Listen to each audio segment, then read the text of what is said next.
Hey, tu vois ce cactus là? Ce truc là? Avec des épines que genre sa mère ça pique. Ben c'est un fruit ce machin. C'est un fruit. C'est bon savoir hein, si t'es dans un désert et puis tu sais pas comment t'en sortir. Ce truc se mange. Ça s'appelle des figues de Barbarie. Ouais, c'est assez étonnant.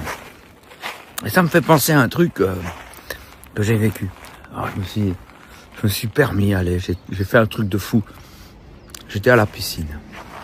Je dois avouer que le fait que mon fils soit là, et que mes amis aussi, je me suis permis d'y aller aussi. Je sais pas, je me permets pas, c'est un genre de truc que je suis tout le temps en train de bosser. Mais voilà, j'étais là-bas, c'était sympa. Vraiment, j'ai vraiment apprécié.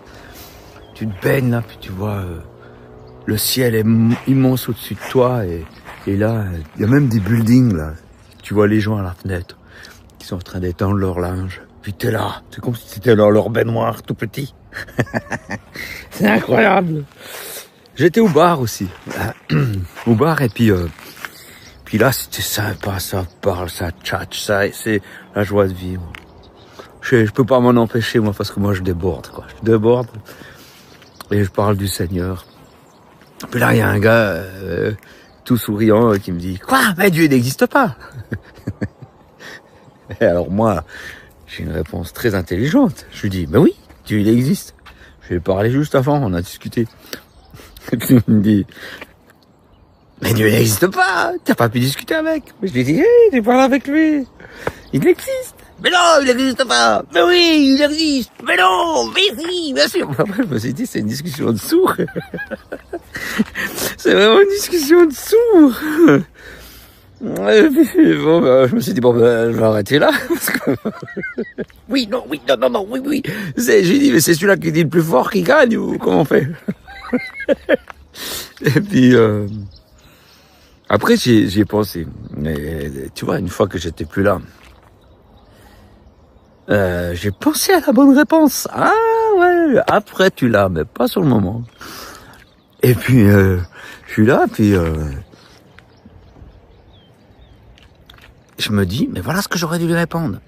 Et ce que j'aurais dû lui répondre, c'est, ouais, quand il m'a demandé, fais-moi une preuve que Dieu existe, j'aurais dit, non, tu fais les choses à l'envers. Fais-moi une preuve que Dieu n'existe pas.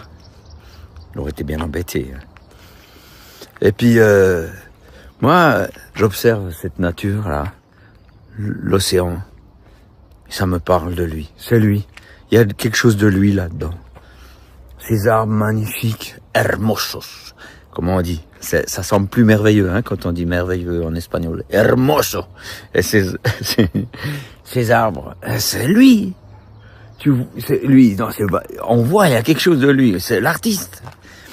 Et puis là, il y avait une fille qui servait, puis qui était, mais un sourire, une joie de vivre. Je dis, mais là, cette joie de vivre, là, c'est Dieu. Il y a quelque chose de lui. Alors, pas Dieu tel que toi, tu te l'imagines en étant athée. Mais moi qui le vis, mais je peux dire, mais tu le vis peut-être aussi, hein. Il y a Dieu dans ce sourire, dans cette joie de vivre et tout ça. La joie. Bon, voilà, il était plus là, c'était plus la peine de lui dire. Mais de toute façon, ça devient vite des discussions dessous quand on n'utilise que la logique pour parler aux gens. Oui, c'est ça. Alors il y a un verset, alors je me suis bien gardé de le citer parce que c'était pas très cool, mais il y a un verset dans la Bible qui dit « L'insensé dit Dieu... » l'insensé décide dans son cœur que Dieu n'existe pas. Et c'est ça. C'est que les gens ont décidé de croire ou de pas croire. C'est à un moment donné, je sais pas, peut-être vous êtes athée, vous n'êtes pas forcément insensé, mais ce que je veux dire, vous avez décidé.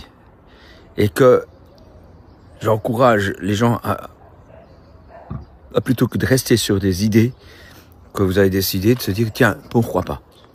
Pourquoi pas? Parce que tous les croyants ont dû faire ce chemin. Ils ont dû faire ce chemin, se dire, ok, pourquoi pas? Sinon, ils peuvent pas devenir croyants. Et puis ça ouvre tellement plus de portes, le pourquoi pas. C'est énorme. Alors que si tu décides que la vie c'est comme ça, t'es bloqué. C'est comme on dit ici, un callejón sin salida. Ce qui veut dire une impasse. C'est plus simple en français. Hein. Et donc, voilà. Donc, être prêt à ouvrir sa mentalité de su mente, ouvrir sa tête, sa façon de voir, ça aide. Bah, il y a aussi des chrétiens qui décident d'une façon de croire et ils sont bloqués dans une façon de croire alors que Dieu est plus grand que cette façon de croire.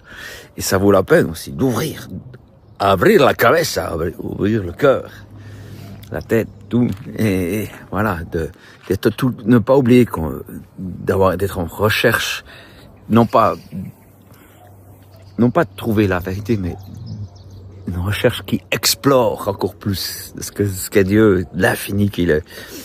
On le limite beaucoup trop à ce qu'on pense savoir de lui. Bref. Et puis, ben voilà. Peut-être que ce bonhomme est comme le fruit de tout à l'heure. Quand on le voit, on se dit c'est un cactus, c'est tout. Mais je pense qu'il y a en lui quelque chose. Mais voilà, c'est son histoire, c'est sa vie. Et il n'était pas encore mûr, celui-là. Alors je l'ai pas cueilli, parce que ça pique. Il faut attendre que les gens soient mûrs avant de leur parler de Dieu, parfois. Si, tu peux leur parler, mais si tu vois que c'est pas mûr, faut pas cueillir. Faut laisser dire, ok, une prochaine fois. C'est très bien. Voilà, c'est ce que je voulais vous partager depuis les îles Canaries. À bientôt.